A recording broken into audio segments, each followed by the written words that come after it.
Hello, everyone out there. Welcome to the first episode of the Dark Roast of Nerdiness podcast. My name is Wolf.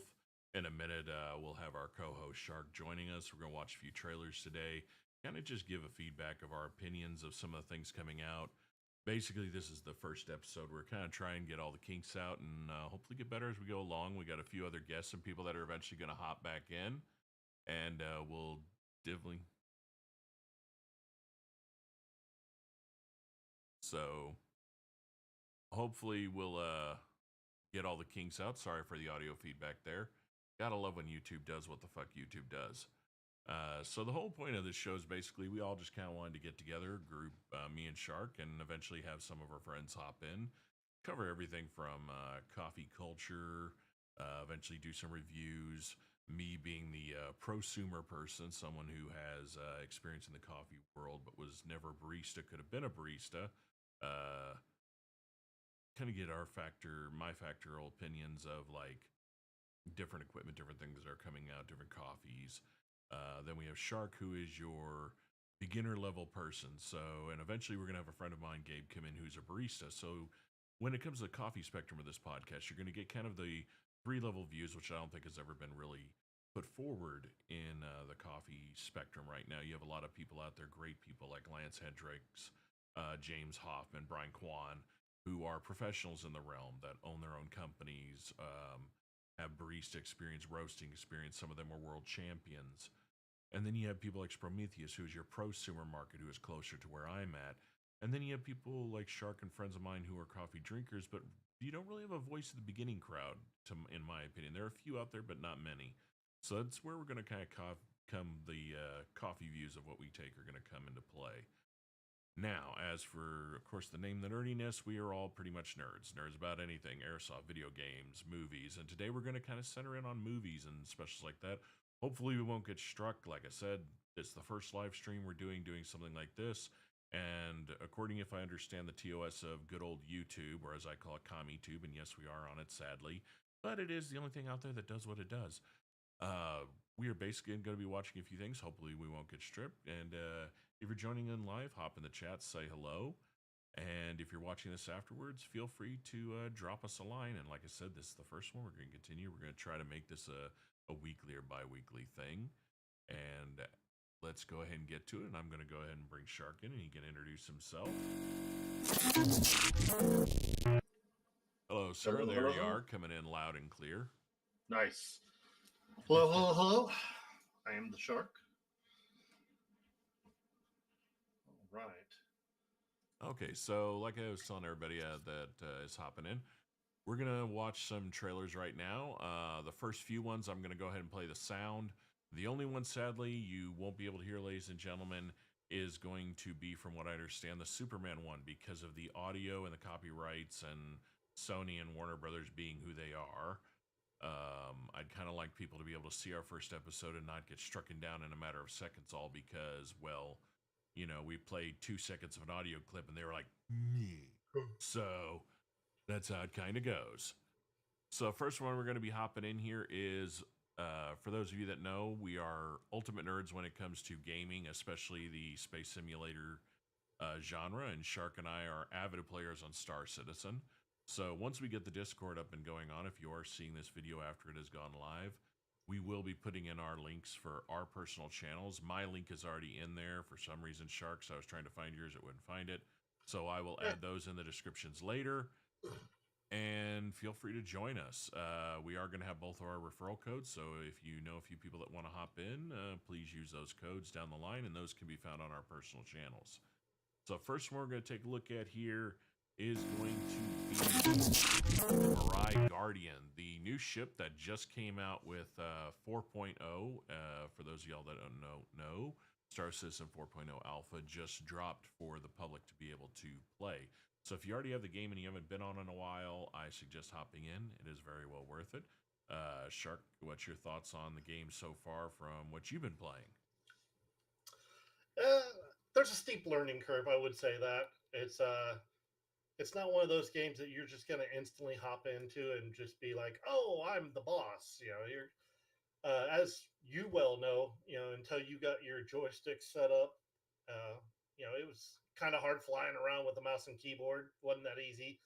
And you get Yeah, a HOTAS set. that's an understatement, especially when Once you you, start having keyboard drift. yeah, getting once you get a HOTAS system or a HOTAS, whichever one, makes life a little bit easier, especially you know having that tactile response. And I know you're interested in getting some more tactile buttons to make your flight system a little better too. Yeah, we both of us, for the people in there that are joining in and watching, we both use a device called the Game Touch. Now, a lot of people are more familiar with Game Glass because that's kind of the bigger one that's in the Play and the Apple marketplaces for your devices. Both work kind of the same. They basically give you a functionality control of your settings inside and activations of things just by, of course, touching your touchscreen. Shark can contest for this. The downside to Game Glass is when you hit something, it is going through your cellular or Wi Fi signal to their server, then pinging back and bouncing back to your PC, which, FYI, I could never get the piece of shit to work. Mine worked for a little bit, but then it crashed pretty hard. So Yeah. And it is a paid service to get the pro one. I mean, the benefit, yeah, in a sense, is you can create your own, as they call them, shards and customize. And once you create it, share it with other people in the community. That said, for a lower price and a one time fee, not a monthly subscription, you have Game Touch. And Game Touch is developed by a singular individual from Australia who's an amazing programmer, just a shout out to passion Wormy. project of what he wanted to do for himself. And as Shark and I can contest, the minute and basically state our what happened with both of us. Anytime we've ever had an issue or a question that we could not solve on our own, Wormy, who he goes by in his Discord server, the creator, is always active on that server and is willing at any time of day or night, if he is up, to troubleshoot any issue and get it up and running for you. And he is on the spot every time there's an update or a patch. And he's even developing now core components of it to be able to use with other flight simulator games, other games of any type of nature that needs that multiple interface at your fingertips. And as Shark can explain why Game Touch works better is it doesn't have to bounce back a server. I'll take it. Mr. Head of the Knock over here, give us your technical expertise of how it links up. Yeah, so very simple. You can use any device, any old. I use a couple of old Android devices, and all I do is have them hooked up to my Wi-Fi, and I run a local server, or sorry, local server program on my gaming PC. Takes up very minimal resources, and all it's doing is saying, "Hey, I'm receiving these touches."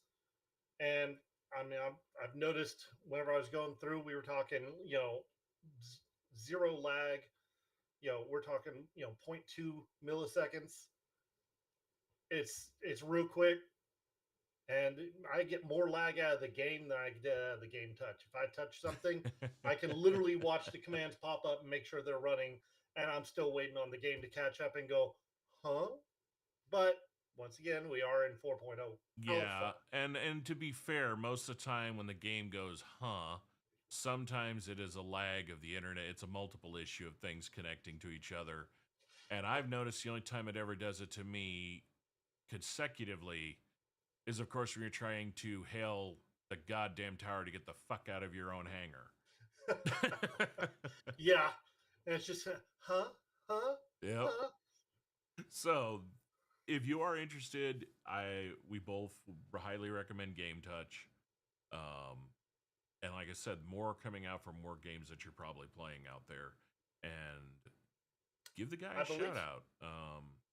I believe actually he was somebody was also trying to get him to work on a screen, or somebody was working on a screen for War Thunder. I know that's another real popular one Yes. right now since it's free. Last time I checked in the chat, he was working on War Thunder. He was working on Arma 3, basically anything with vehicles, because Yeah. that's primarily what the program is meant to excel and help integrate. Okay, so getting back to where we're at, we're going to watch right now the trailer for the Mirai Guardian. This dropped yesterday on the Star Citizen official YouTube channel. If you don't follow it and you're interested in getting the game, I suggest before you hop into the game, search for a few of the people out there. There's a bunch of amazing creators out there that can show you just how they utilize Star Citizen to make amazing videos. You have a few off the top of my head you should be following. Dig That 32 is an amazing guy. I've known him for a while. I played with him online on the game a couple of times. Fun guy, amazing voice. Another one that's real fun if you want to watch not less more tutorial videos, but someone that actually has utilized the game and its cinematography to create his own little universe. In fact, we might even we'll bring up one of Wookiee's videos.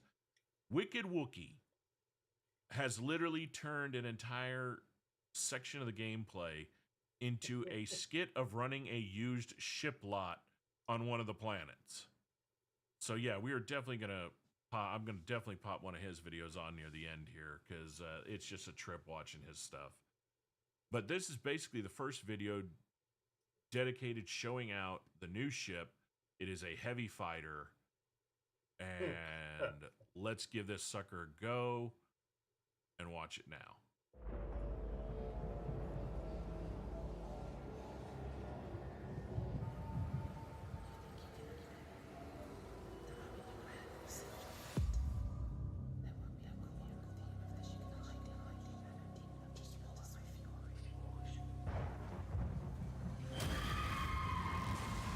All right, already they better give us that goddamn flight suit in the game. Right? You like the eyes. No. I'm talking the one she's wearing, the actual Mirai suit. The one the guy's wearing is the Pyro one. That's already out there. Oh, okay. See, I still haven't got to go to Pyro yet. I've been paying too much attention to other stuff. All right, so she's going after an Inferno.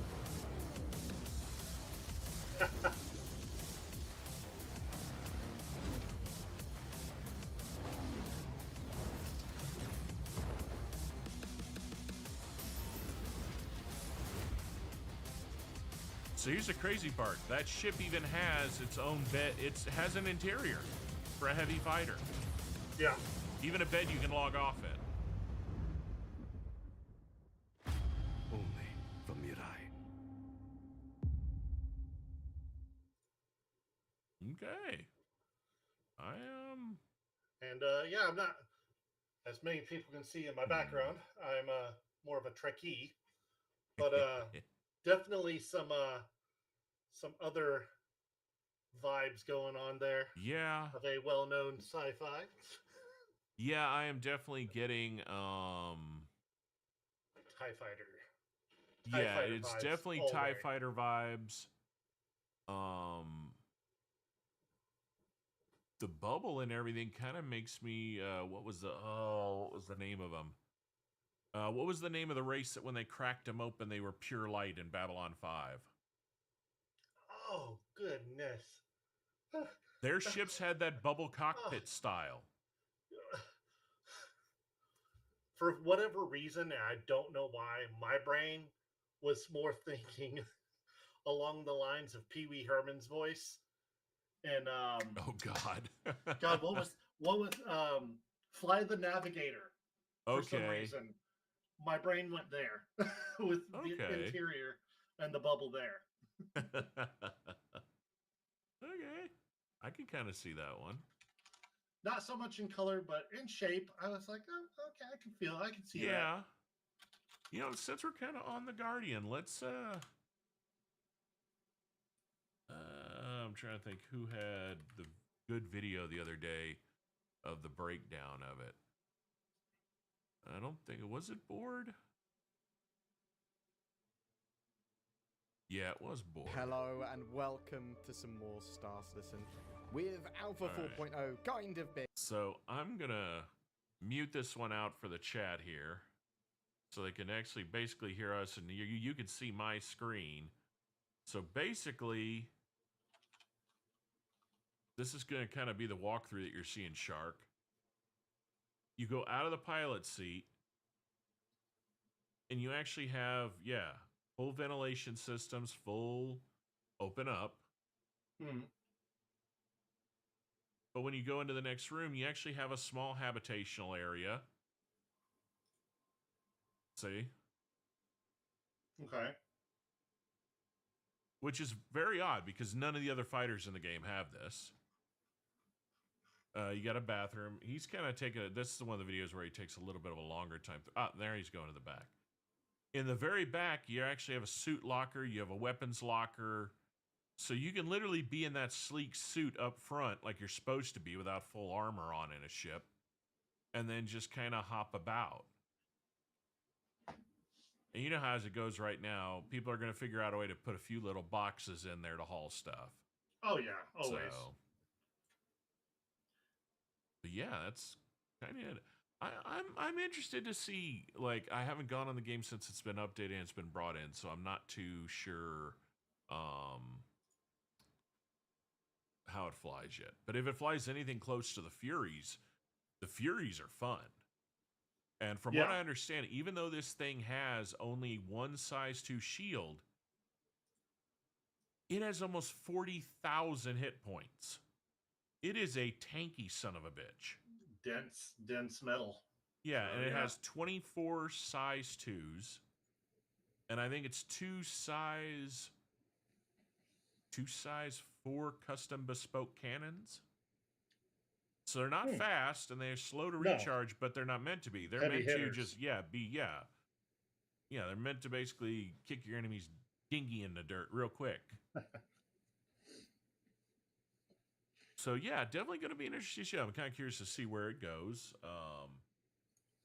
and what they kind of make of it. I'm pretty curious.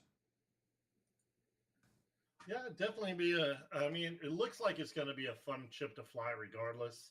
Yeah, And I mean, it like I said, especially for any of those, Star Wars people, it's going to be an instant buy for them. yeah.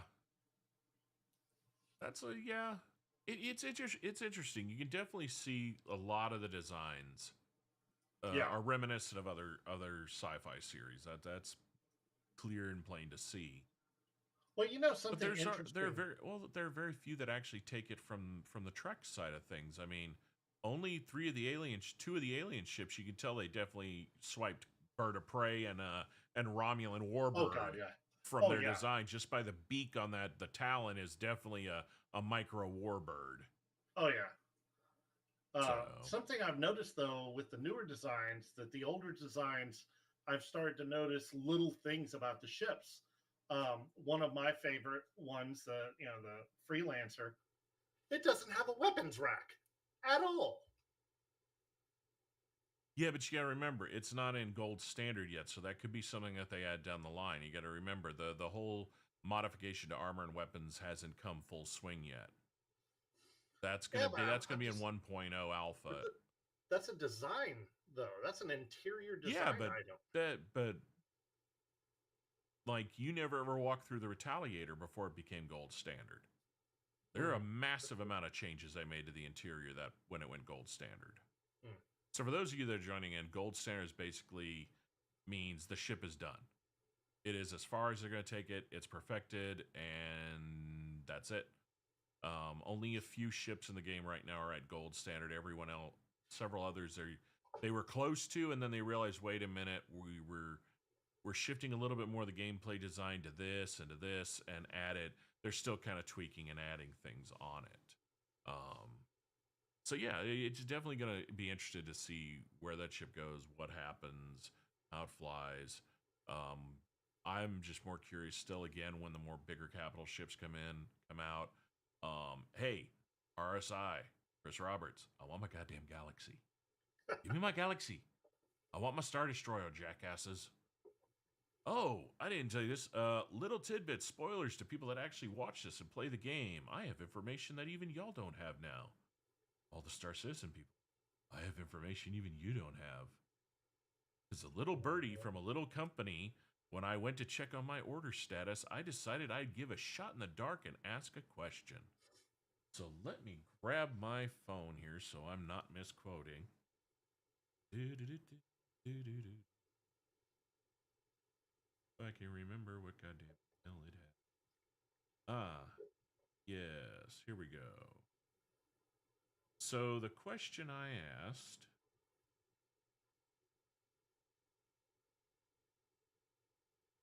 So I sent this to, and I won't say out loud the company because I don't want to get into trouble, but anybody will know just by the fact of what the conversation is. I know you probably cannot answer this, but I figured I would try. Is there any way down the line y'all have plans of making more Star Citizen seats like a Drake-inspired one? The response: we're looking into doing Drake or Aegis next. I'll leave that at that, people. If you know, you know. And if you've already bought one, you're probably enjoying the hell out of it. But I'll wait for my Drake one. Sorry, I just am. I kind of wanted the Anvil one, but yeah, I'll wait for my Drake one, and we'll leave it at that. That's from the horse's mouth at the head of tech support. Now on to the next thing. The thing that hopefully your next day off you'll be binge watching. This is the next one we're gonna watch up is a little preview from Prime Video's official YouTube channel. For those of you that are not aware, there is a series out on Prime now that if you're a Prime member, of course, you get to see it, which, of course, if you're on Prime, you're a Prime member because you have to be a Prime member to be on Prime. Kind of a redundant. It is a show called Secret Level.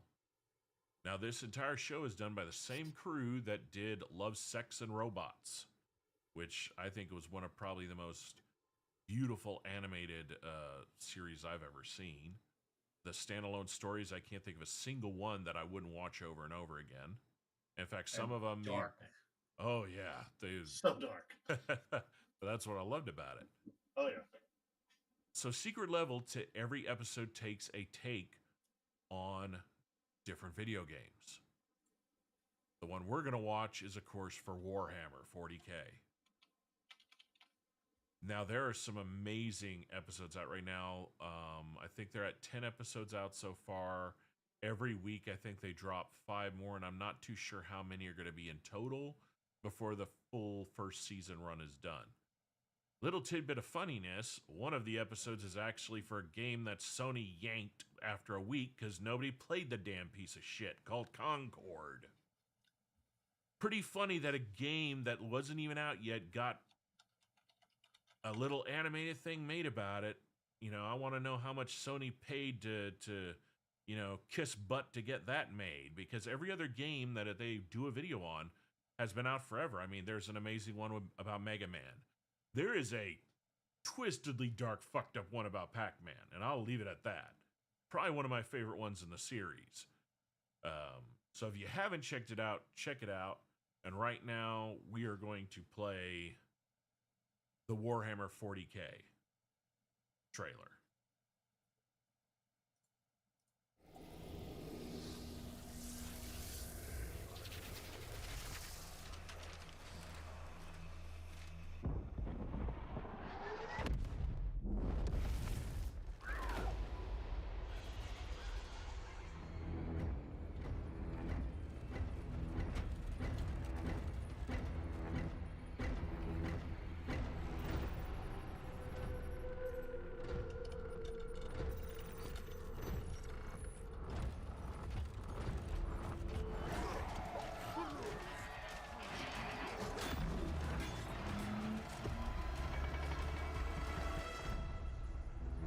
The more I watch these, I really got to buy that damn game now. I don't know if you want to get into 40K. Well, I'm just talking the Space Marine game. Oh, okay.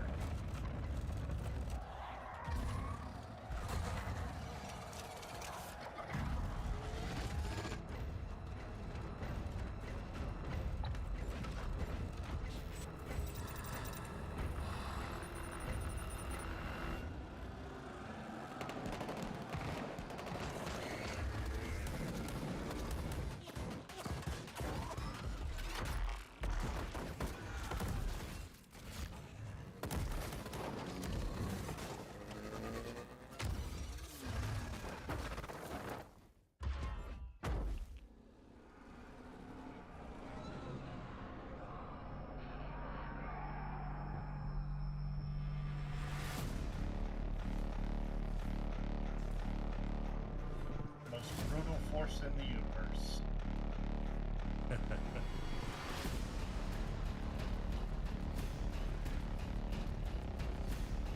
I just love how they're mowing through them like it's nothing. Exactly. And the sheer power. Frickin' headbutt. Yep. Just wipe it off.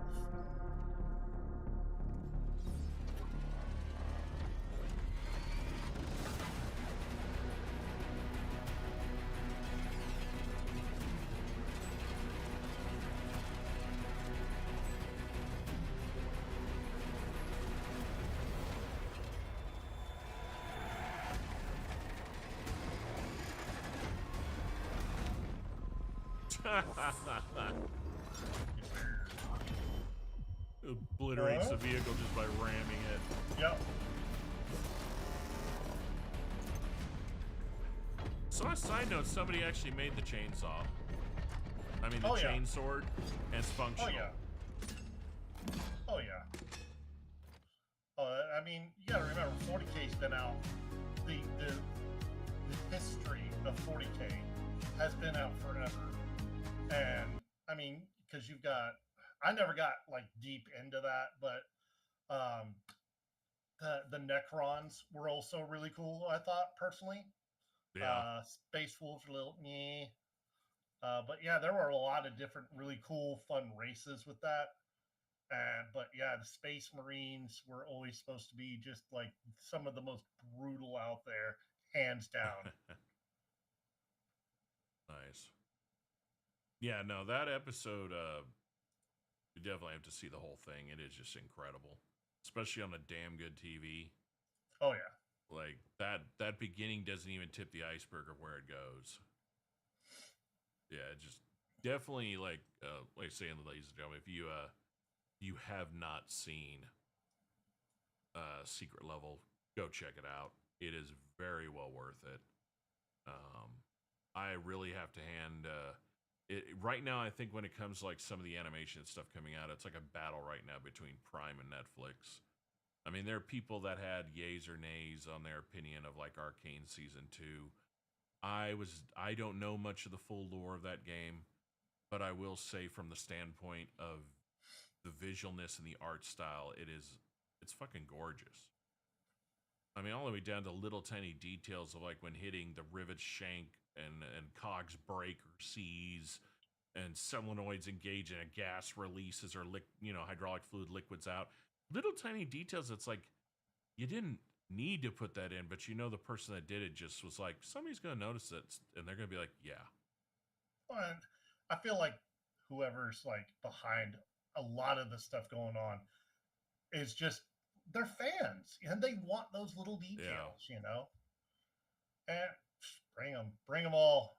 Yeah, but then you gotta walk that tight line too. I mean, look throughout the history of entertainment. There have been many times where fans have gotten a hold of something they truly loved and turned out something that was so horrific. Shyamalan, Avatar. That was just horrendously horrible. I don't know. Well, hey, okay, Shyamalan, quick question. In any of your making of that movie, did it ever occur to you to, I don't know, not cast white kids? I mean, seriously, dude. Okay, but to give yes, I didn't hate it for the casting so much as I hated the fact that it was, we're going to bypass such instrumental parts of the stories that we're going to glaze over. Well, that yeah, shit. they Who wanted to gives a cram shit? an entire fucking book, aka an entire season into into an hour and 40-minute movie. Like but a bunch of I will idiots. give them this. I will give them this. There was a lot of great visual effects. And the cinematography was not bad.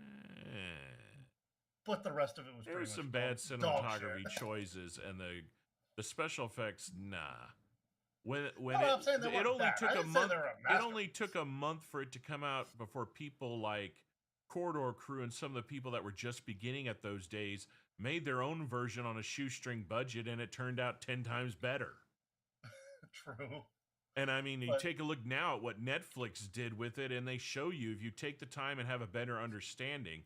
See, that's where I think his effects team fucked up. They made it look like the cartoon rather than the only reason the cartoon looked like that is because it was a cartoon. Netflix got it right.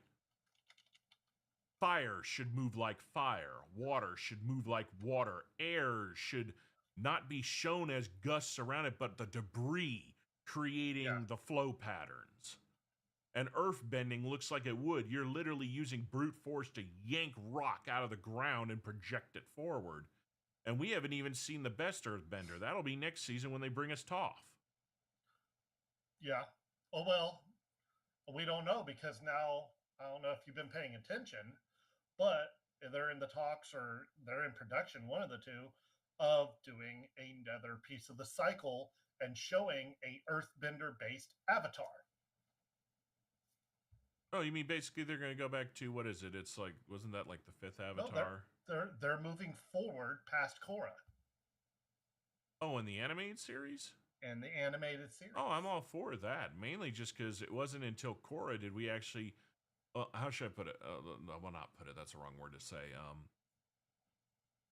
I liked the story of Korra just because the minute they showed in the original series how powerful Toph was, and you got that little glimpse into the future of how much more powerful she could be, it only made sense that eventually you would have something like bloodbending, considering iron and magnesium are primary elements of blood.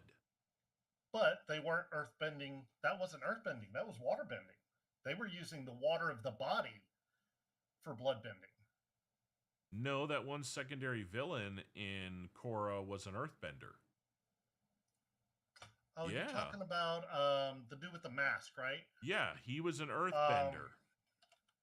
Yeah, he was an earthbender and then figured out how to bloodbend, and then at the same time figured out how to remove someone's connection to be able to use their elemental powers. Whatever the You're dingus talking about name was. Amon. Amon was a Yeah. waterbender, I thought. Now I gotta look this up. Hold on, I'm checking right now. No. Amon was a waterbender, water tribe. Huh. Then who am I thinking about that was the earthbender?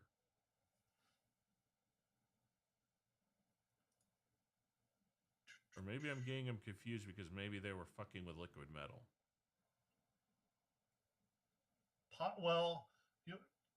Toph's children became metal benders like her also. Yeah. And there was Kavura, or some. She ended up doing some crazy metal bending stuff. Yeah. Then there was, don't forget what one of Toph's daughters went freaking just ape and ended up blowing up that one chick's head whenever she was trying to, by just clamping metal around her head. But Amon was a waterbender. He was from the water tribe. Yeah. Okay, I'll have to rewatch him now. But no, the Netflix show is doing Toph. They've already cast it. They've already showed it. Heck, the next season of their One Piece looks. Have you seen the casting for that? No, I haven't. Oh man, they brought in They've already cast half of Baroque works. Oh wow. Yeah, and I forgot who is the main one. I think it is. Hold on. Type in Netflix One Piece. Who is playing Crocodile? Because I don't want to quote it wrong, but I think it's Joe Mangione. I think it's Joe Mangione.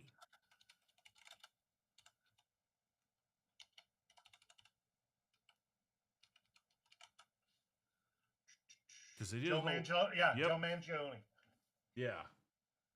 Mr. O. And then I also like the chick that they picked for Nico Robin. I just can't remember her name right now. But then again, we are at the perils of the curse. Lyra Abova, Yeah. ABOVA. Yeah. Oh wow, she does. She actually. Yeah. No, she looks like she her. looks like her. Yeah. Yeah, there's nothing That's they a need to change good on her at choice. all. When she walked on stage, even I was just like, damn. Yeah. And not any damn she hot because she is, but no, damn, she looks like Robin. Like if Robin Yeah. really walked and became, into the real world. Yeah. No, that's her. But like I said, we're at the mercy of the curse. Netflix has a huge problem making second seasons that aren't dog shit. Yeah. However, though, it's kind of hard to prove when, hey, Netflix, if you're listening, which you're probably not because we're nobodies, how about you give something longer than 2 months to see if the first season is even going to be fucking popular before you cancel it, you assholes? I've lost track of how many shows I was like, all right, this has potential. All right, I'm digging this. Canceled. I'm like, you motherfuckers. It's not even Netflix.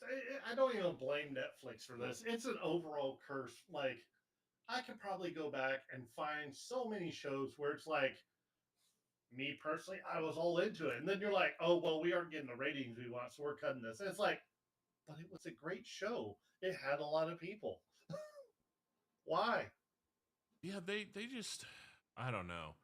Like this latest one that they canceled kind of pissed me off because I actually liked it. And that was the one with the new take on the Olympian gods with Jeff Goldblum. It had potential. It had a hell of a good cast. I don't think I've seen that one. Yeah. See, there was something else I wanted to talk about. It was one of the new shows that's in the works. And it's going to be up in the air right now. People are still kind of questioning if it's going to be good or not. Because, well, we won't know till it comes out, of course. But it's being written and done by the same guy that did House on Haunted Hill, Blythe House, Midnight Mass, and whatever it was. It's interesting to have somebody who has a horror-esque take on it, like where they're gonna take it. Let me see what that was.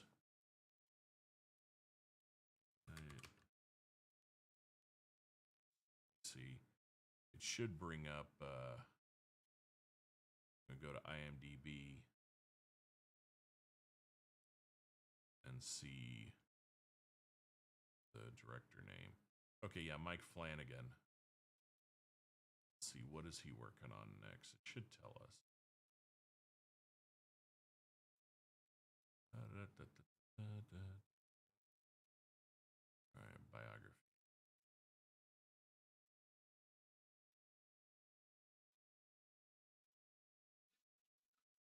While you're looking that up, did you know another piece of our childhood is now dying? You don't say. Which one now? Sesame Street. 55 years Sesame Street's been going on, and HBO is now shutting it down. It just cannot bring in the revenue. PBS tried, keeping it going forever and ever. But eventually they got to the point they could not sustain it. You would have thought they would have had enough money to survive with all those goddamn Tickle Me Elmos they sold. Like PBS got any of that money. Yeah, true. But no, PBS sold it off to HBO. HBO kept it going, that's what it is. Children. Okay. So in film development, so this is already in development. According to Deadline and multiple sources, Mike Flanagan, the director behind The Haunting of Hill House, Midnight Mass, which I don't know why they okay, I'm going to rant real quick here. Haunting of Hill House, good. Midnight Mass, meh. The other ones, meh. The best ones of his that they don't ever fucking bring up was The Fall of House of Usher. That I watched 3 times. Anyway, he is set to write. Is he also doing? Yeah, he is set to write and direct a standalone in the new Batman universe. Basically, a standalone movie dealing with Batman. Guess what the details are? A standalone feature film based on a singular Batman character. Beyond?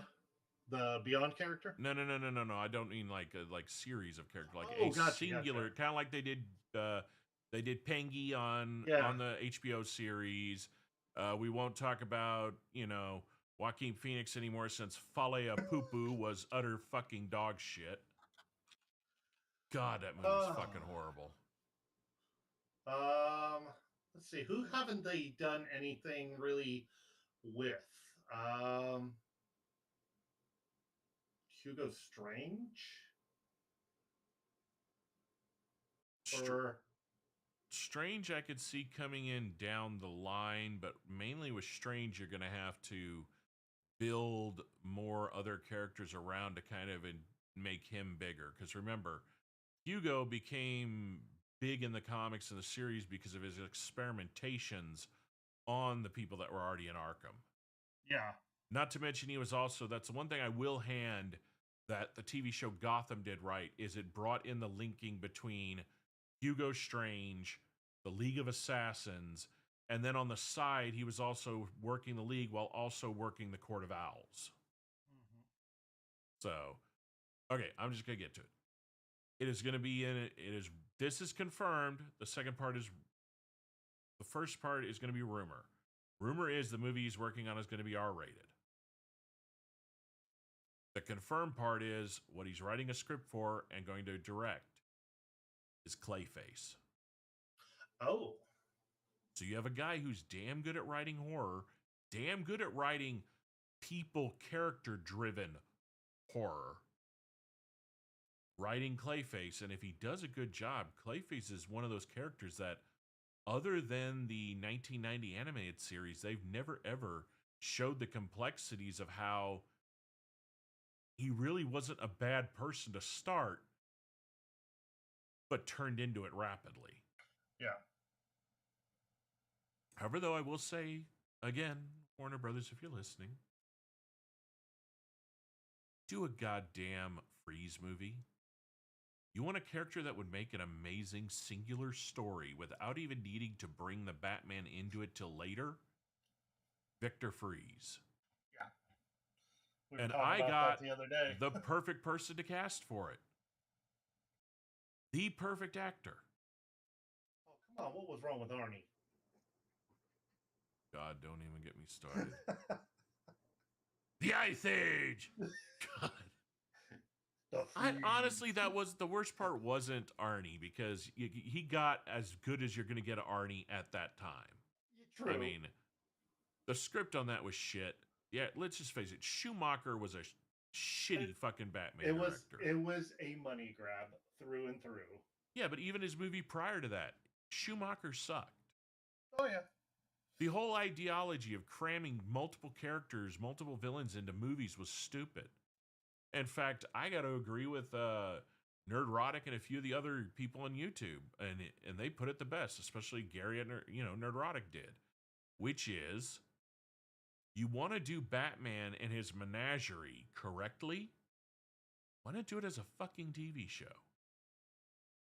Why do you keep trying to whore it out to a 2-hour time slot, crammed with a whole bunch of impossibilities, and put all your ducks in a row of $300 million every shot into that, when $300 million you could easily branch out into 2 to 3 damn good seasons, depending how you cast it, the people you get to run it, the VFX team, the physical effects teams, especially if you go more physical effects, get people in there like Rick Baker and Tom Savini before they decide to retire fully, and, show you what real shit can be like.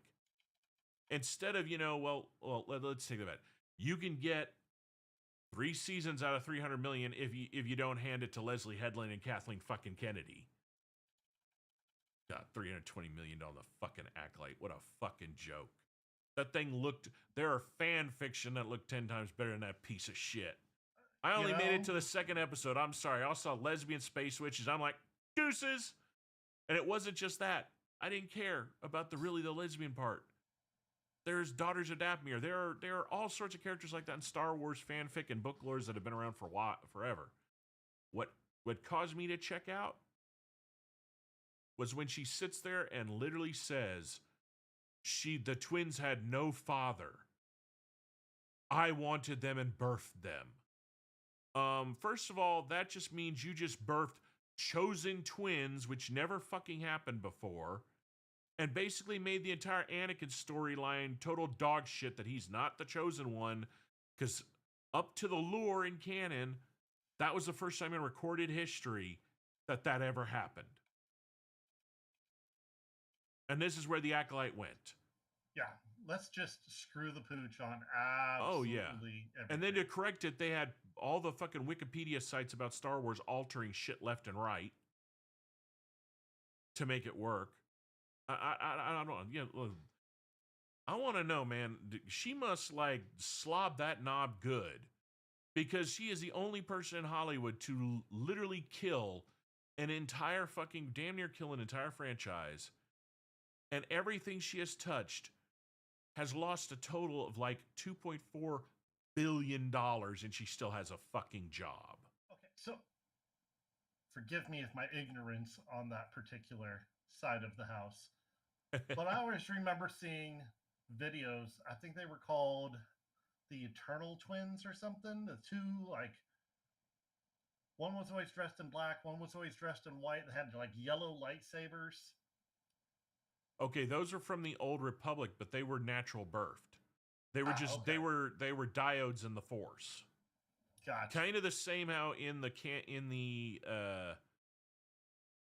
books that were written after Return of the Jedi, Han and Leia's had twins, a brother and a sister, and they ended up the same, being diodes in the Force, and the brother ended up turning evil.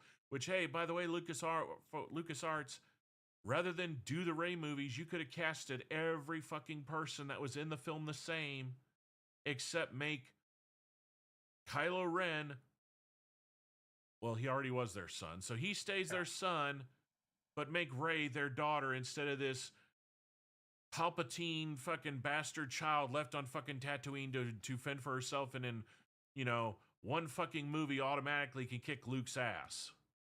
You know, I don't know, that would have worked better. You could have had all the original cast. You couldn't have killed off anybody. You know, you could have given the fans what they've been wanting for, 35 fucking years, you dumbasses. You know, and to flop sides, I mean, it doesn't matter what series it is. Somebody's going to screw it up. There's always going to be fan fiction that is so much better. And you know what? Hold on. Looking at you, Paramount. Annexar. Oh, I got one for you. I heard some information that came down the pipe that was interesting.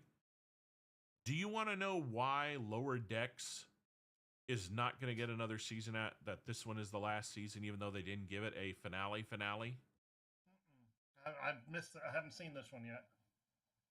They cannot make a 6th season of Lower Decks because if they do, it will extend Kirkman's contract with Paramount, and they want the fucker out so they can bring Terry Matalas back. Because Kirkman is the one that's given us all this shit that has just fucked everything 10 ways to Sunday. Yeah. They brought Matalas back, and what did you get? Picard Season 3, which was literally an homage that every Next Generation fan had wanted to see forever. Oh, yeah. Oh, yeah. So, but yeah, it's interesting. But it's comic book movies are the same. Well, comic book movies are the same. I love how they sit there and go, we're going to make this movie. And you're like, okay, we're coming up with a script. And I'm looking at it like, why are you coming up with a script?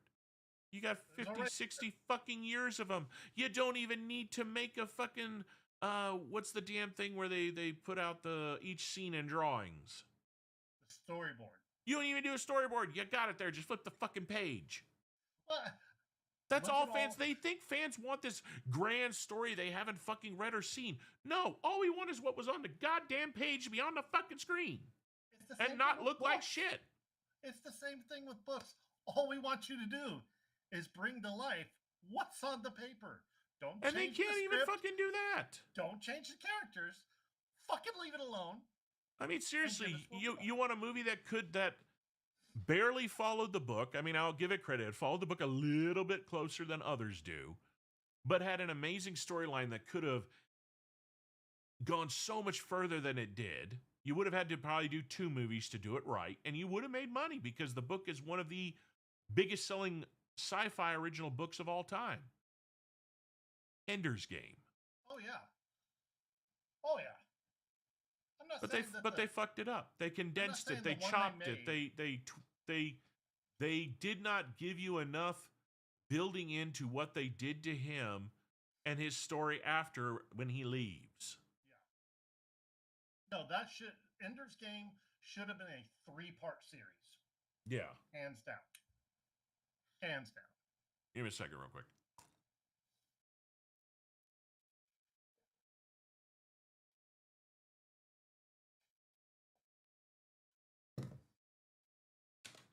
I had to take my medicine. Yeah, my Alexa was yelling at me a minute ago telling me to do mine. That's what happens when you get old children. Yeah, no shit. Yeah, we won't get into my story. That'll be down the line, maybe a year after we've started this shit. All right, so we did 4. The next one we're going to go into is already out in theaters. I have been hearing some pretty damn good reviews about it. People are loving the hell out of it. And that is Sonic the Hedgehog 3. Have you seen this one yet? I have not watched any of the Sonic the Hedgehogs. Fiona, I think Fiona wants to go see it. They are actually really good. The first and second one are really good. Like, in all honesty, Carrie could have taken it so far over the top like Carrie does, but no. He actually, by the second film, is really good at doing Robotnik. And Idris Elba as voicing Knuckles was pretty spot on. It's pretty fucking hilarious. However, don't watch the Knuckles TV show. It fucking sucked. Yeah, that was, yeah. All right, ladies and gentlemen, so here we go. For those of y'all that haven't seen it, we're going to check out Sonic 3. Sonic, you finally found your family. Try to keep up. I know it hasn't always been easy. But you didn't change who you are in here. Yeah, in my lungs. Or your heart.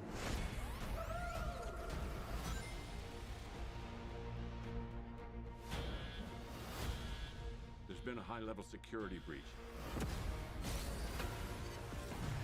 And we need Team Sonic's immediate assistance. Project Shadow is far beyond anything we've ever encountered. Shadow's story began a lot like yours, Sonic. But where you found family and friends, Shadow found only pain and loss. All right, we got a rogue alien on the loose. How do we find it? Start with a giant fireball? I love it. Let's start with a giant fireball.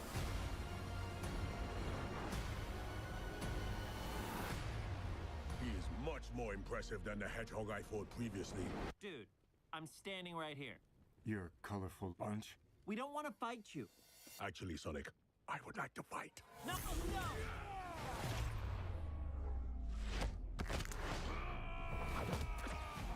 My turn.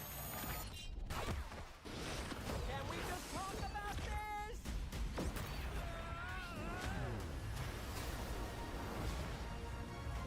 He's too powerful.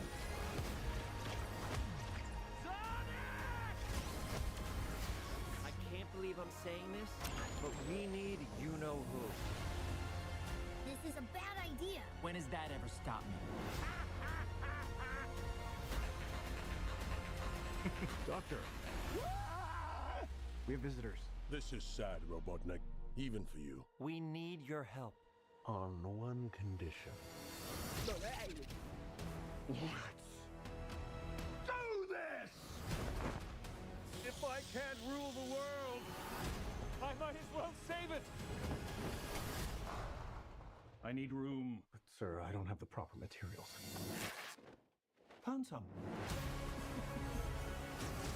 When we're done, there won't be anything left. Hey, no cheat code! What did you do? What I had to.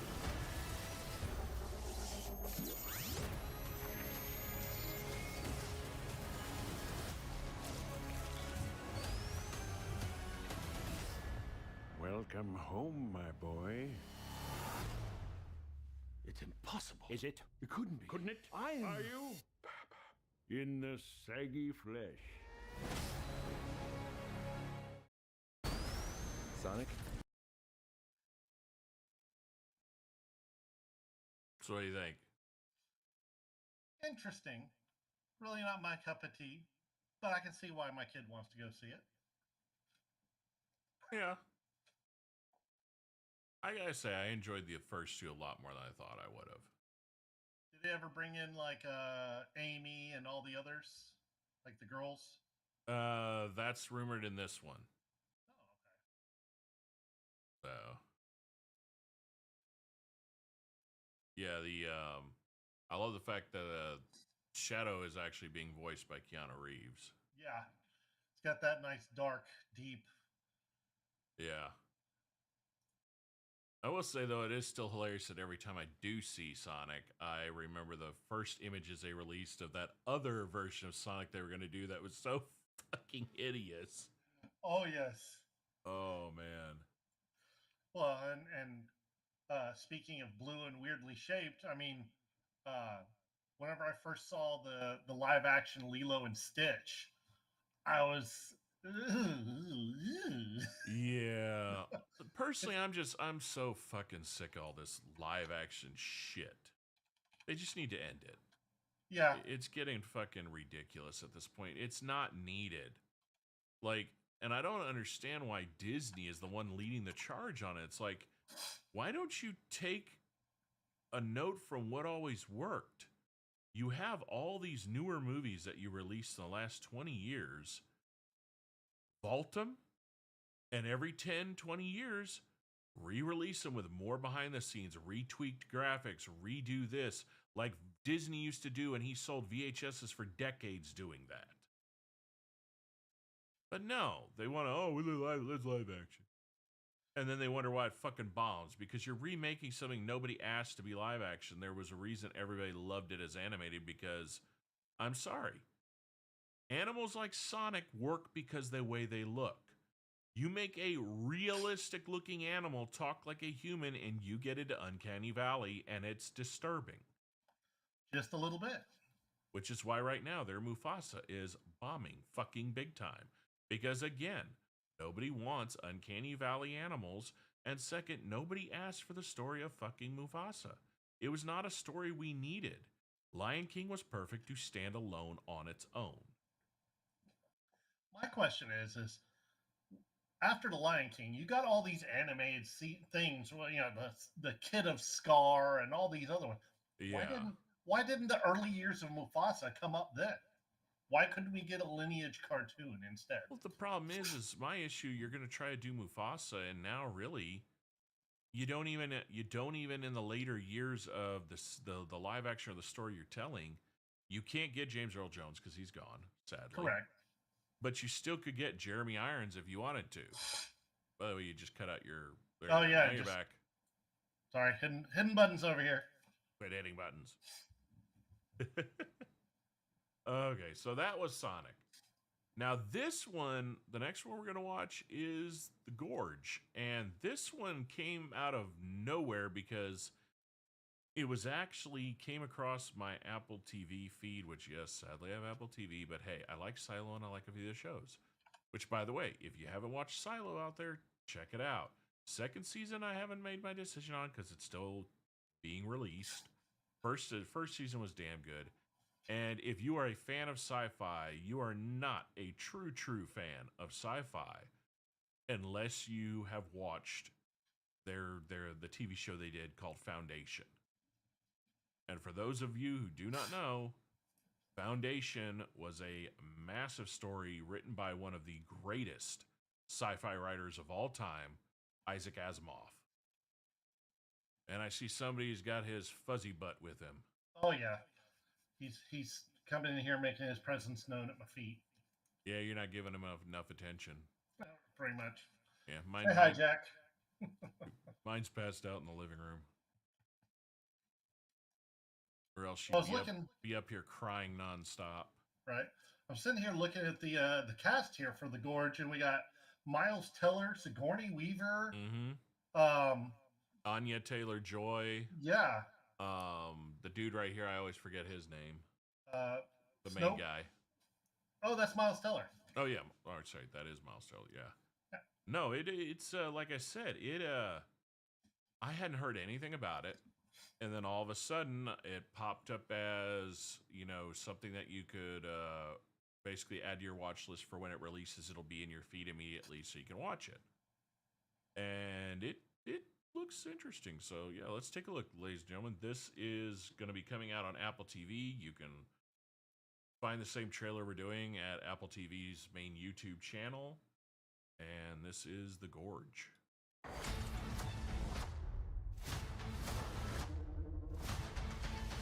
The Gorge. Trailer starts now.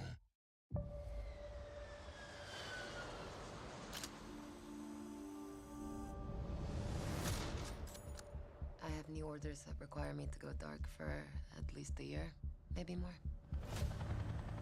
A special assignment in an undisclosed location. As an elite sniper, are you presently under any private or military contract? No, there's not a lot of reasons for me right now. What if I gave you a reason? There she is. West Tower Observation Post. Your home for the next 365 days. There is no outside communication here. What's that on the other side? That is East Tower. Contact with the other side is strictly forbidden. So what's the mission? To keep people from going in the gorge? No. You need to stop what's in the gorge from coming out. What the hell is that? The gorge is the door to hell. And we're standing guard at the gate.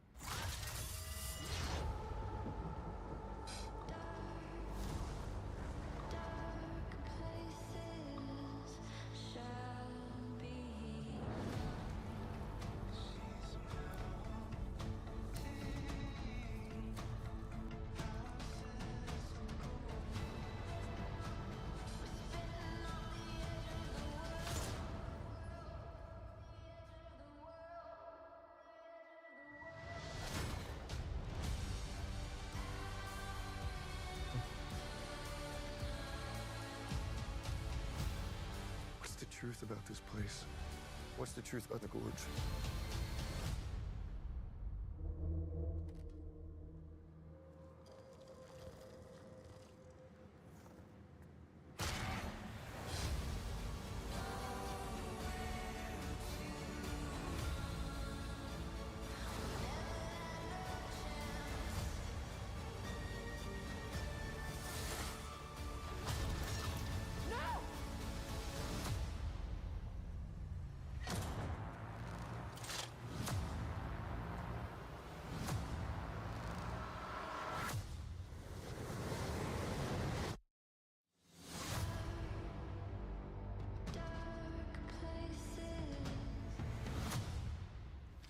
This place is evil.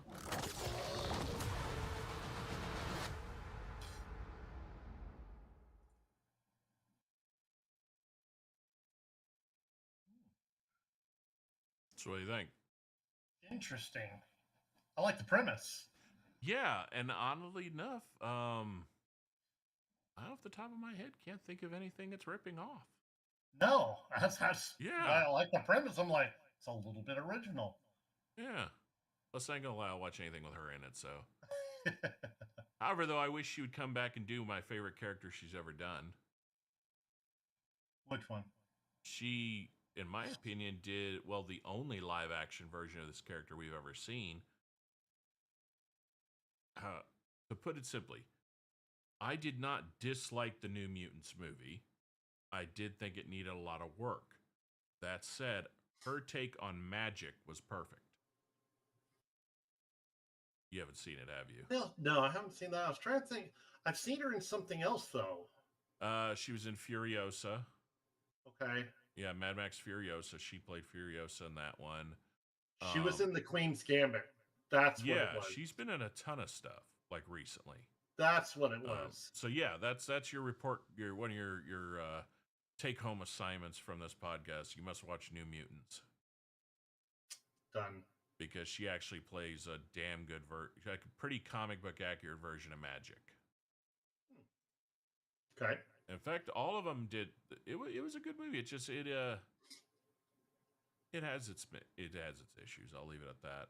She was in Glass? Yeah. Huh. Yeah, you didn't know that?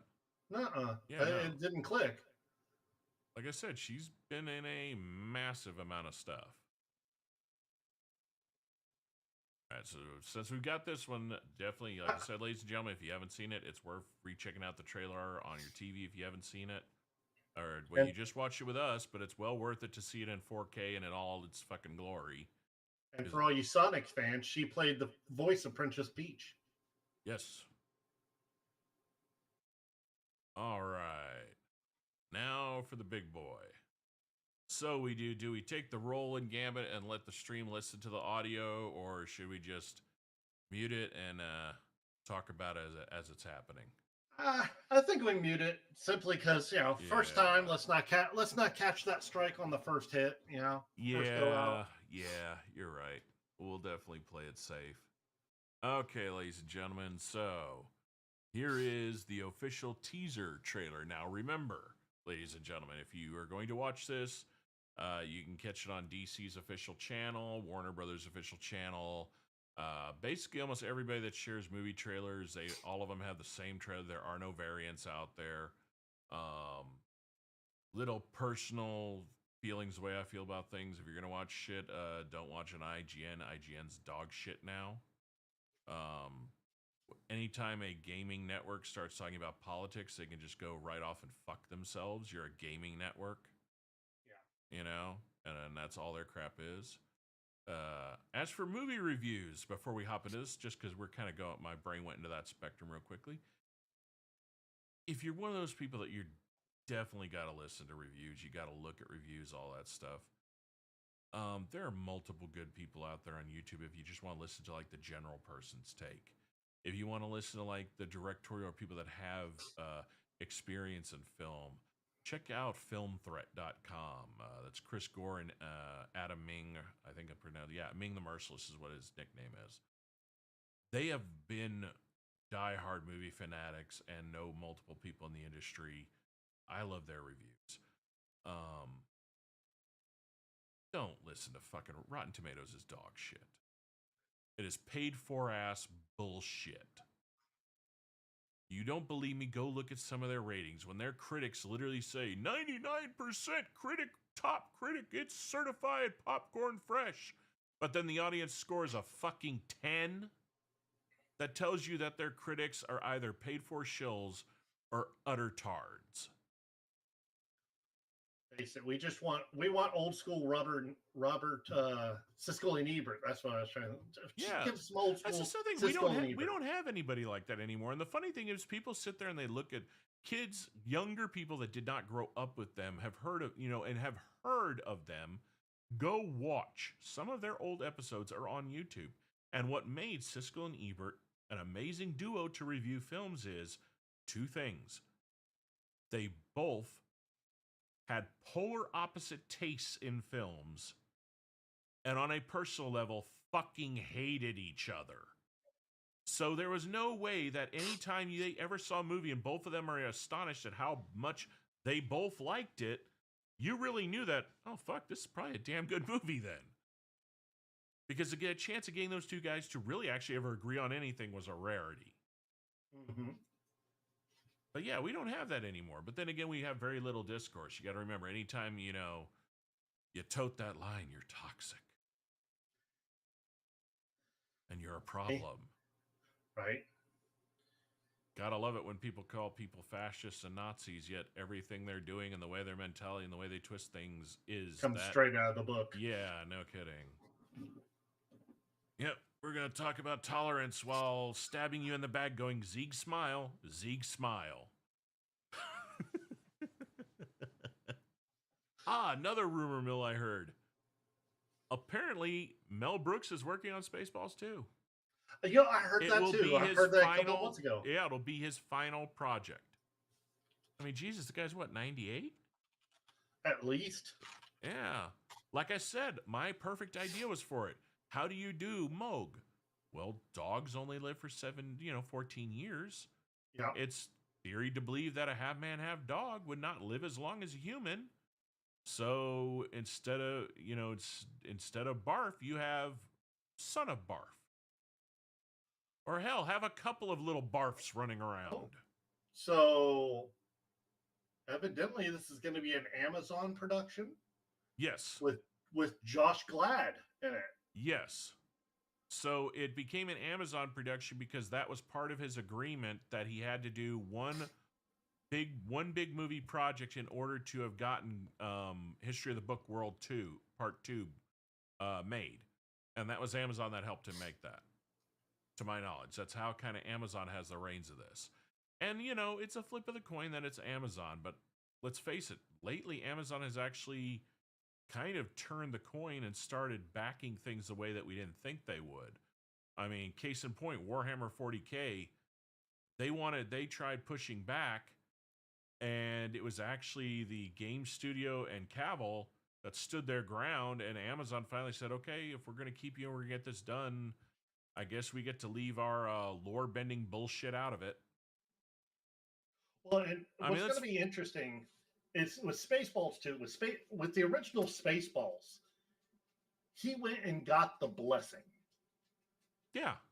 Mel Brooks went and said, hey, let me do this. He goes, hey, two things. You can't do anything to screw up my boy as a character.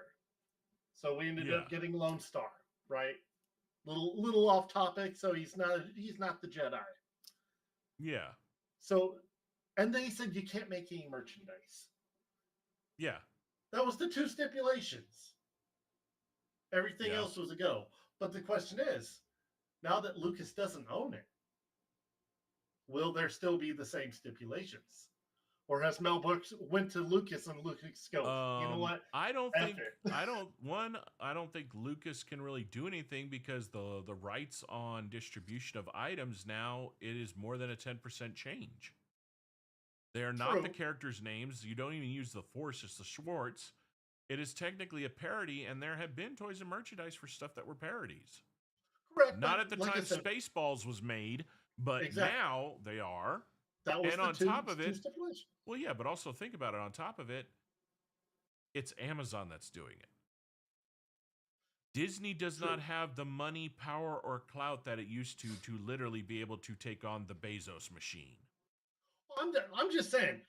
However, though, did Bezos Mel Brooks is losing. Call up Lucas and go, "Hey, I want to do this." Yeah, I can see Lucas. He's like, I'm not going to roll over in my grave this time.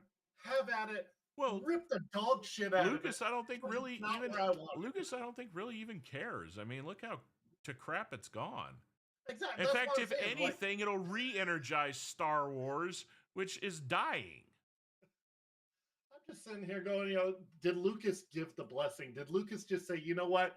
Everything I told you before not to do, I want you to do. Yeah, no kidding. Go ahead and do it. I could just see that conversation and Mel being like, why the change of heart? Because you can't do any worse than the bitch I left in charge. Oh, man. But then the real question: will Rick Moranis make a cameo? That is the $1 million question. Because he has showed express interest that he wants to come back to acting, but it has to be the right thing. And I can only think that Spaceballs would be, if he ever did come back or even do just one film, it would be that, not to come back to do it because of what it is, but because it is probably going to be the last thing that Mel Brooks ever does. Yeah. And as a favor to Mel Brooks, because Mel Brooks was friends with everyone on the scene pretty much. Yeah. I mean, they had a blast making the first one. Well, anybody that's ever worked with him has always said every movie, the hardest thing about getting the movie done was getting every take because everybody was having so much fun and laughing. And hell, some of the best scenes we already know came out of nowhere. Yeah. Like in Spaceballs, you look at the behind the scenes of the stories, the whole How many assholes do we have on this ship? Everybody going, yo, was not even in the script. That was just something they threw in at the last minute. And I don't quote me on this, but I think it's been a while since I've watched like the stories and behind the scenes and, you know, people giving the interviews years later. I want to say that the three guys, like Moranis and the commander and the one next to him, had no idea they were going to do it. Like maybe in the takes after they did, but the very first time they did it, they were not aware that everybody on the set was going to do that. Yeah. Which makes it perfect because, yeah, some of the best scenes I've ever seen in movies, literally nobody had any clue were going to happen. Oh, yeah. Let's face it, that's what made all the Deadpool movies so great is literally half of the best shit that you already know was never in the script. It's just them letting Ryan Reynolds. It's kind of like what they used to do with Robin Williams. Just let him have at it and keep the damn film rolling. And Jim Carrey, too. Yeah? Jim Carrey's the same damn way. Him, Robin, all really good comedians are so unscripted in most cases. That's why you get great movies out of them, is because they just go off on a tangent. Interesting story. That's why in the Schumacher Batman, Tommy Lee Jones hated Carrey. Because Jones is a almost close to a metaphorical actor by the script. Give me the scene, give me this, give me that. And they put him next to Carrey, who just kept going off and off and off. And he didn't know, to his credit, Tommy Lee Jones has done some great roles. No doubt he is probably one of the best actors out there. But you put him against a wild card like that, screws him and up. He ain't an improv person. Yeah. Throws him totally off key. Yeah. Yeah, I can see that. But yeah. All right. So here we go. This is the Superman trailer again. Can be on the DC. For those of you watching the stream, we're going to have the audio off mainly because the songs and stuff. I've through the grapevine heard that this can get it struck. If you are going to watch it, fair warning, this is a teaser trailer. For those of you who are younger, who are so used to now. Teaser trailers are exactly what they said. It is a little tidbit to give you, it's an amuse-bouche to what is about to happen, what is about to transpire. So here we go. This is Superman.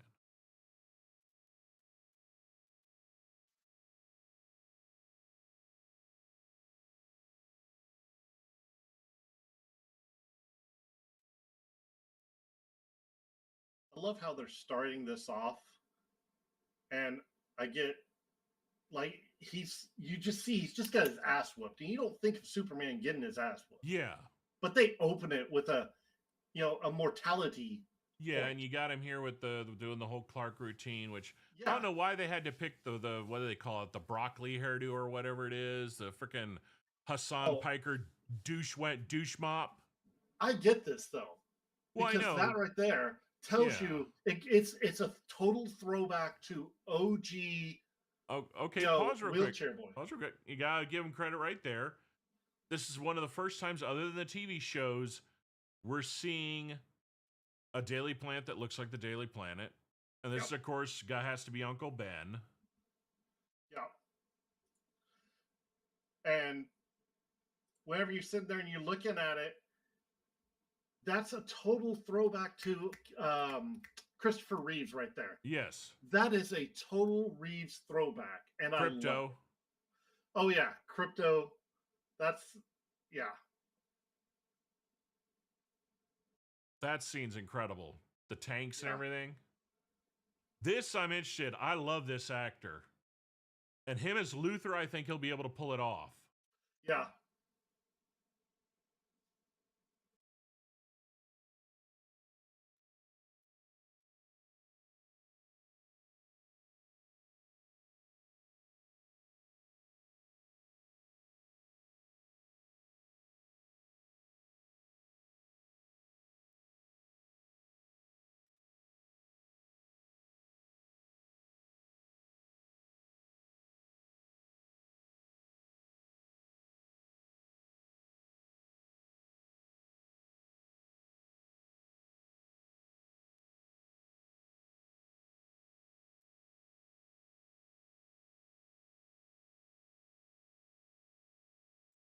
Okay, so here's my little take on it. Several people online have kind of made issues with the whole kaiju and the big monsters, but got to break it to you young kiddies out there. When Superman first started, that's the shit he fought in almost every action comic. So this is giving a major callback to the original storylines. The suit design all the way down is coming. Could we pretty much say that they're pretty much getting very close to, I guess, what was it? Kingdom Come? Yeah. Was the storyline? They're bringing the bright yellow back and the bright red. Yes. I like that. I like that they're Yes. keeping it modern, kind of the newer Superman. Because you see the interior, like the designs in the fabric. Well, and stuff. although we going back It to gives the it that new trunks feel. too. Yeah. Back to the trunks. I'm hoping that what we're seeing in this teaser is kind of the beginning, because Gunn is kind of, he's one of those directors that when it comes to his trailers is noted for what you see and what's going to be the final product. There's a little tweak here and there and a little tweak there. And I'm wondering if they're going to go back and post and maybe kind of tighten up the suit, or as the movie progresses, the suit changes as Superman evolves in it. Yeah. That said, you got some amazing like different tidbits in there. You got, of course, Hawk Girl. The way they have her looking, it's not enough scenes for me to really get a feel. Does it look that good? Again, this could be just for the trailer. The final movie product could look even better. You got Nathan Fillion playing a Green Lantern. I can't remember the name of the Green Lantern he's playing. I know which Green Lantern it is just by the hair, because even in the comics he had the hair, and he's the asshole Green Lantern. Yeah. He was head of the hold on. Wasn't the Justice League or the JSA? It was the other one, Justice something. He's the one that goes. Guy Gardner, yeah. Guy Gardner. That's who it was. Because doesn't he go yellow in the long run? I can't remember if he joins the Sinestro Corps. I'm looking at it right now. One of the Green Lanterns appearing in American comic books. He was a member. All right, Justice League.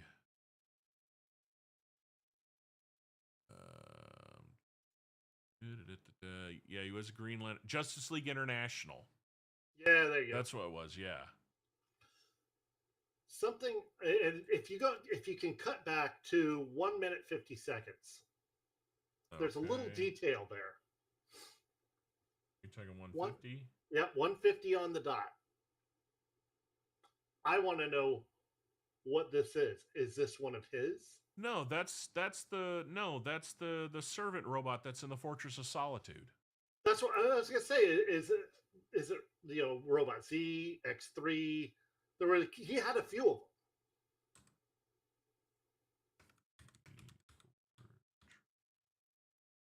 Or is this Mongol? Someone said a theory. I just got to see the name. Kellex. They're saying it's Kellex is a Kryptonian robot caretaker of Superman's Fortress of Solitude. Because you look around in the background, it's the details. You start looking around. We're other than the room section off to the left, the crystalline structure. We're getting Christopher Reeve's Fortress of Solitude. Exactly. And his eyes are closed. The pain you clearly see he's feeling. Yeah. He's battle damaged because there's burn marks all across his chest. And it's just like what is he experiencing? What is driving this man to actually continue to be the champion of civilization? Yeah, and then at 219, you of course have Mr. Terrific. Yeah. Is that the classic T in the face and the whole thing? That I like the way it looks. It looks the way it did in the comics. It looks way better than they did in the poor rendition of which show was he in? Arrowverse. The way they made him look in the Arrow, he didn't actually start looking like this till like the last season, or the last iteration they had of the character. The question I'm trying to figure out is, and back here, Who was the guy with this one? This is what I'm trying to figure out. And is that a Kryptonian? You could see what I'm seeing, right? Yeah, I can see the mask. That mask he's got on. They said who it might be, and I've been wanting to look it up, and this is a way better time to look it up. Character in James Gunn Superman. Okay. Oh, it's Metamorpho. Oh. That's an interesting one to throw in there. That's one of those characters that never ever got a big oh, Jesus Christ, there's a lot in here. Okay, so all right, I'm going to read off the list right here. David Cronesweat is, of course, Superman. Nathan Fillion is Guy Gardner. Nicholas Hoult is Lex Luthor. Eddie Gothwey is Mr. Terrific. Hope I said that correctly. Anthony Kerrigan is Metamorpho. Isabella Mossad is Hawk Girl. I'm just going to start reading the character names. So you've also got Lois Lane we know of. Cat Grant is going to be in the movie. Maxwell Lord is going to be in it. Of course, Jimmy Olsen. Rick Flag Sr. is going to be in it. The Engineer makes an appearance in it. Arlex is going to have Eve Tessmacher with him. Perry White, Martha Kent, Steve Lombard, Ron Trope, Otis. Wow, that's an oddball, like a not too known character to jump in. And then Jonathan Kent, of course. So that's an interesting one. We're getting the Engineer. And the thing I will hand James Gunn about his relaunching of all of this is he's doing something nobody has ever, like they might have done it out of one or two characters in the past, but they've never done it on this level. Every character that is ever going to play their character in a movie will be doing their voice in any animated series. In any animated series, that same voice actor will be doing the live action when the characters ever come to it. Like Rick Flag Sr., Frank Grillo is going to play him in Superman because he's also voicing him right now in Creature Commandos, the animated series. Oh. Now, I got to say, their pick for frickin' Kara Zor-El, Supergirl's going to be in it. Yeah. Their pick for her is perfect. They picked Millie Alcock. I gotta look that one up off the top of my head. She played the younger version of the Targaryen in the new one. Oh, okay, I see. Yes. That's a perfect casting. Yeah, no, that's a good, nice slim figure because not just Supergirl that, was supposed to be young and blonde. awkward and yeah. Well, she has like even the facial characteristics, the way the early years of them always drawing her. That sharp look to her. Yeah. Yeah, you're talking about House of Dragons. I mean, it's like many people have said. I was watching Friday Night Tights, and it was interesting because what they did say was very true. James Gunn has a very bad habit of being a very good liar. Yeah, in a good way though. Not always in a good way. Sometimes in a good way. So it's up in the air of how all this is going to pan out. I mean, let's face it,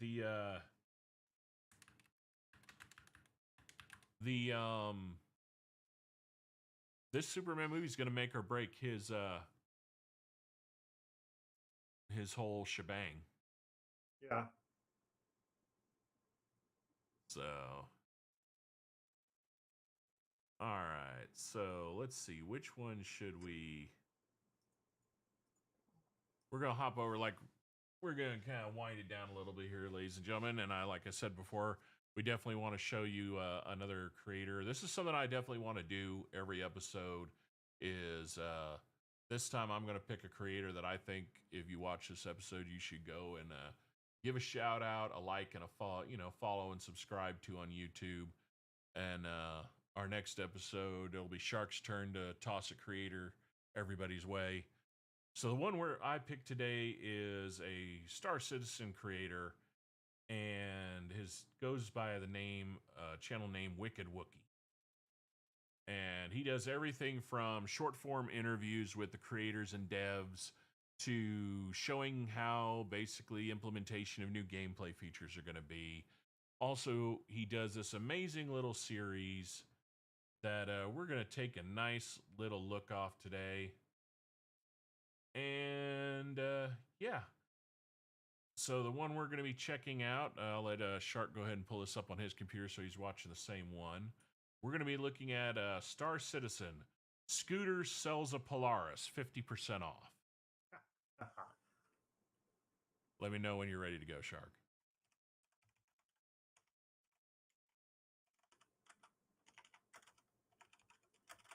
And make sure you're finding the right one. It should have 8.6 thousand views from a month ago. You ready? All right, ladies and gentlemen, this is Wicked Wookie. Yeah, Stan is a Scooter. You from the beautiful Rio's Breaker Daybreak. Today, we got the biggest, baddest in the verse bow, the RSI Polaris. The love child of the Battlestar Galactica and a doorstopper, this old girl is tough and aerodynamic. For weapons, she's got 2 size 6s on her chin that'll tear right through any Piggly Wigglies. His and her size 4s up top, and squirrel turrets on the sides. And don't forget about the remote rocket pods and size controlled by these here sideways chairs right behind where the captain's feet dangle. Hey, Billy, how do we lower this chair? Not to mention a bunch of point defense guns to shoot down anything flung your way. Well, almost anything. Do you tend to come in hot for your landings? Not a problem for the Polaris bow with them big old air brakes. She's a regular dropship. Brakes, Billy, brakes! And did I mention she has VTOLs? All right, Billy, bring her in nice and easy, man. Ugh. Oh, damn it, Billy.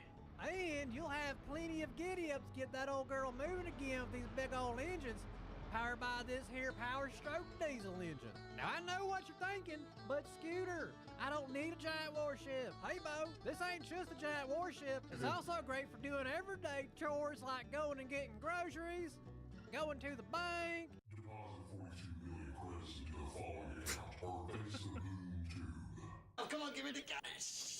Good thing for me it's not loaded. Or dropping the kids off at school. All right, you boys have a good day at school.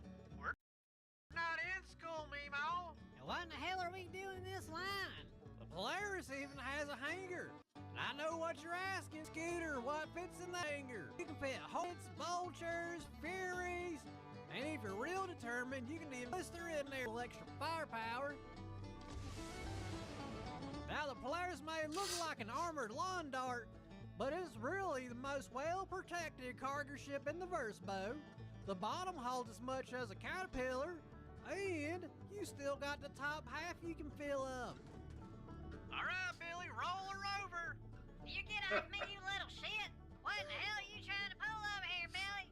Not me, my Billy, the ship. Roll the ship over. Inside, she has all the amenities you expect from a capital ship, like mess hall, mother-in-law suite, jacuzzis, and a proctologist wing.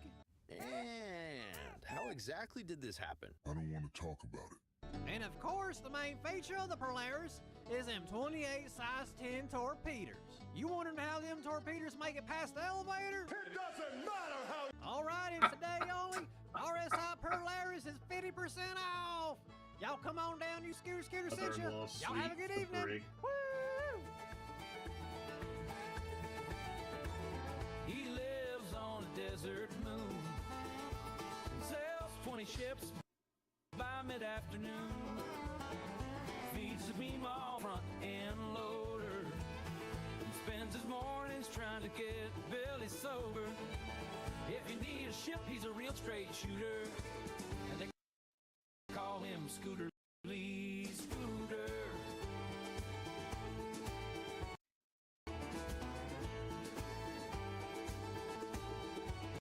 So as you saw in there, yeah, my name's on there.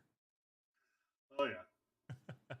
So yes, ladies and gentlemen, that is Wicked Wookie, and almost, I want to say bi-weekly, sometimes weekly, he pops out the Scooter videos, and they're fucking hilarious.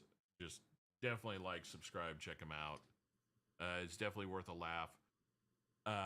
Again, for those of you that are not familiar with the game Star Citizen, everything you just saw in that video was, other than of course the real world movie clips and the stuff he adds in, the actual imagery you saw was all from in-game. None of that is done in post. None of that is edited up in a sense of tweaked or touched. He literally just goes into the game, has friends follow him around, compiles all the feeds and videos that they all record, and creates these videos. And there's quite a few people out there that do that, but he's the only one that has this whole little character universe of Scooter, Billy, and Meemaw. So definitely give a like and a follow. Other than that, that's pretty much what I had for this evening. You got anything we should check out? No, I threw a couple things in there when I was thinking about them. Doing just had sad to find out that Sesame Street's going to be dying. That's another part of our childhood. Just yeah, I know. But then again, it's like I can't really think of anybody that's anything of it that has been brought up in like the last couple of years. I don't really. I hate to say this, you're finally out of that age group. Well, no. I mean, not out of that. I'm just talking. Before you would hear about it, kids, people that had kids talking about, oh, they want the new toy, or oh, they're so hooked on that damn episode. Yeah, it's been a while since I've heard anybody bring it up.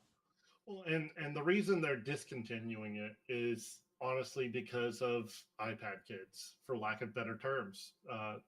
With short form video being the way, you got things like Miss Rachel and all these newer, things that are going on. Sesame Street just doesn't hold the attention of that target audience anymore, and it's just not worth it. So, c'est la vie, Miss Piggy. Yeah. Or what was the little shrimp? I forget the shrimp's I name. cannot remember the shrimp's name. Pepe. Yeah. Pepe. I am Pepe.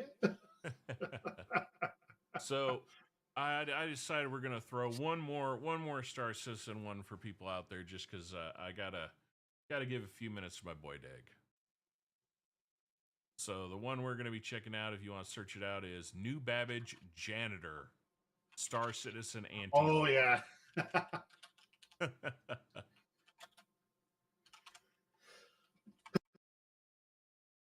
Excuse me there. All right, you ready? New Babbage Janitor, which one? Hell yeah, it's the last gig of the New Babbage Janitor. It says New Babbage Janitor / Star Citizen Anti-Lore. Gotcha, on it. From 2 years ago? Yeah. Oh, gotta get past the yeah, there we go. All right, ladies and gentlemen, here's a quick 53-second clip that pretty much put Dig on the map when it came to the Star Citizen community. This was made about 2 years ago, and this character was only in about 2 videos, and ever since, all he has is people bugging him to bring this character back. Me being one of them.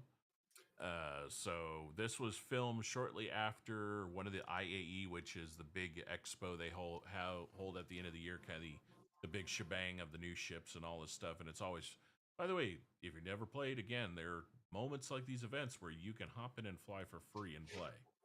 So definitely take advantage of them. But yeah, this is Dig That 32's New Babbage Janitor. Hell yeah, it's the last gig of the night. Just gotta clean off this landing pad real quick, then I'm gonna hit up my girl, see what she talking about tonight. Whoa, it's cold out here. Boy, I don't know about that. What is this? Jax was here. All right, ain't gonna be here too much longer, because it's going straight in the trash. What the f*** is this? What? Behold, the mighty Aegis Redeemer. It's time to see if this thing makes as good a paintbrush as it does a devastating killing machine.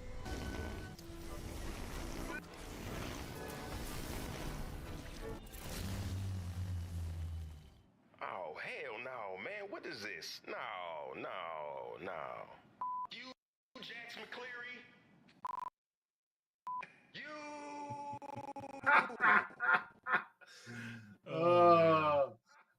Jax McCleary.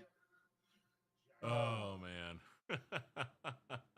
I love how they have that character Jax McCleary. For those who don't know, like he's got a bunch of little short clips also, and he's basically it's their version of help me out here. The three from England. I'm brain He's farting their so version hard. of Jeremy Clarkson. Thank you, Yeah. thank you, Jeremy Clarkson. It's Yeah, their take on Jeremy Clarkson. He even has Jimmy, who is his never speaks, never takes his helmet sidekick. His version of the Stig. Yep. Yeah. Absolute gold right there. Yeah, so pretty much every year when major events like IEE would happen, they would have shorts with Jax McCleary. And then it was rumored that Jax McCleary was dead until, what was it, Citizen Con a year ago, the one we almost went to. It was they did these shorts basically saying that he was alive and in pyro. And now he stowed away on that ship. Yeah, he stowed away on a ship, and Jimmy helped save him and get him out of there.